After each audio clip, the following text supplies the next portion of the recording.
Hello, this is Victoria Day, and this is a video on the monuments and memorials in Washington, D.C. The first memorial that I visited was the Jefferson Memorial, and a bit of history on that memorial is that it was declared as a memorial in April 1943. The architect's name is John Russell Pope, and he got the design, it's a dome. He got that from Jefferson because Jefferson introduced that design to the States, and he also used it because it was completely influenced by Jefferson. He was criticized because people called it a tired architectural lie. So he was criticized because they basically said that design was not his and it wasn't original, and they felt as though that it wasn't up to par for Jefferson. So the memorial wasn't completed when Pope died, so they chose two different architects whose name was Daniel Higgins and Odio Eggers. They took over as the supervisor, and on November 15, 1939, Roosevelt laid the cornerstone. It was also deemed as an official memorial on the 200th anniversary to honor Jefferson as a president and an American founding father. That was the purpose of building the memorial in the first place. The second purpose was to represent, the statue was to represent the Age of Enlightenment and Jefferson as a statesman. Details of this memorial include it was made of 4 different marbles. One was called the Danby Imperial. The second was Tennessee Pink. The third was Georgian White. And the fourth one was Missouri Gray. And you can see those marbles throughout the entire memorial. The statue was crafted by Rudolph Evans. It's 19 feet tall, it weighs 5 tons, and it was made out of bronze. But at first it was made out of plaster, but it got ruined in the war, so they had to replace it with bronze. It also cost $3 million. The next memorial that I went to is called the Franklin D. Roosevelt. And I didn't know when I went in that it was one memorial. As a child, I used to always think it was like a bunch of different memorials, but I found out within my research that it's one memorial, and that is a cool fact. I never knew that. So it's a chronological memorial, so when you go through, it's like a timeline. It was made in 1997, and it was also, the architect was Lawrence Halfin. It represents Roosevelt and his era, and it has 4 rooms in it to represent his 4 terms of presidency. And it's also a reminder of America's hardest trials, such as the Great Depression and World War II. The waterfalls that can be found throughout the memorial represent troubling waters, and the stones in it represent the American society, like breaking those waters, like we stand strong. The next memorial was the Washington Monument, which is also known as the Big Pencil. That's what I've been calling it.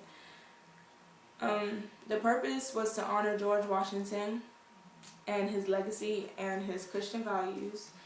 It has a quote inscripted in it called Louis Dale, which is Italian for praise be to God. It also has,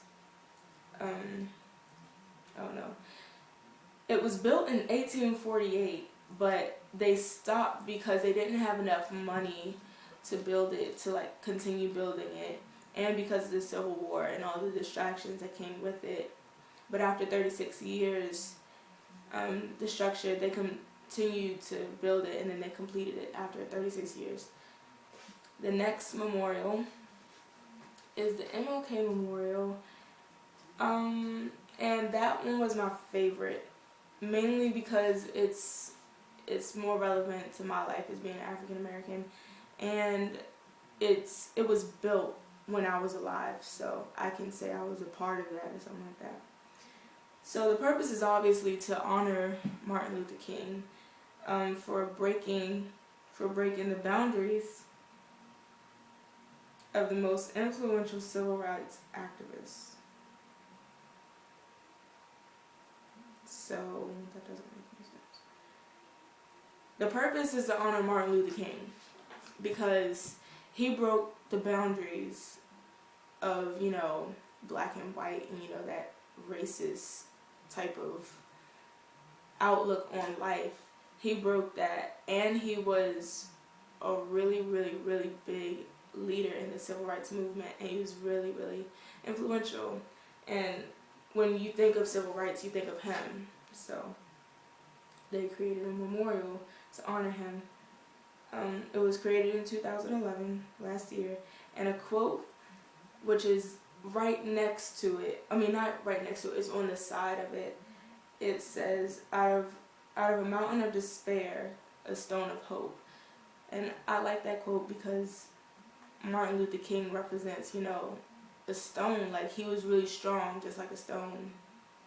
And he stood out more than all the other activists. The next quote, was the drum major for justice, peace, and righteousness. That was another favorite quote, and it's on the other side of it. Because as a drum major in a band, like in a college band, you go out, you stand out in front of the crowd, and the crowd, like the rest of the band stands behind you, and you stand out and you're independent, you're by yourself doing your drum solo. He represents a drum major, and I think that's really, really cool.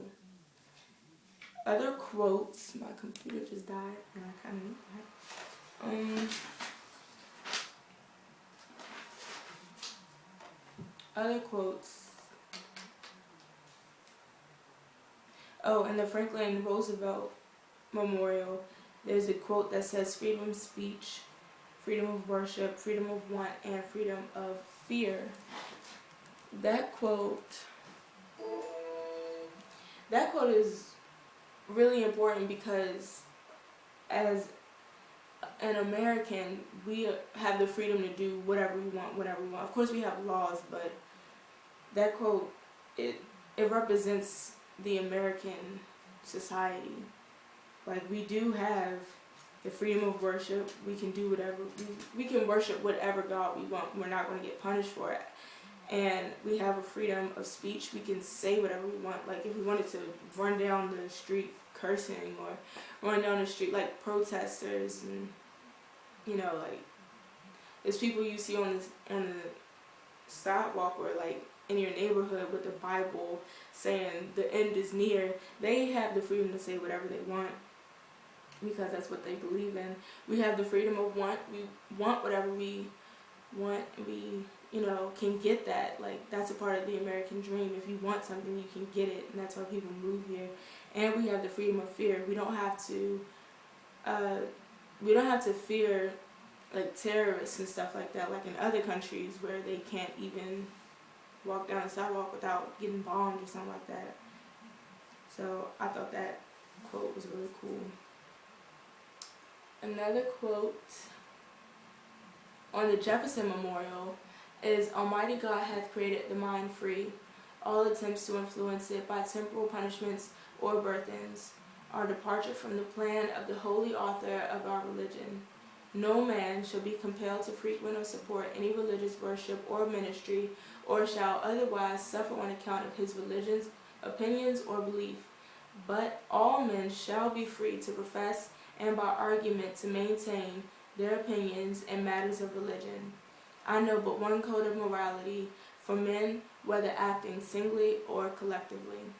And that quote is really cool because, it shows that our society is, or was built, like our founding fathers, their foundation was God, and they were really religious, even though some of their decisions were not as good as they weren't good. So yeah, that was a cool quote.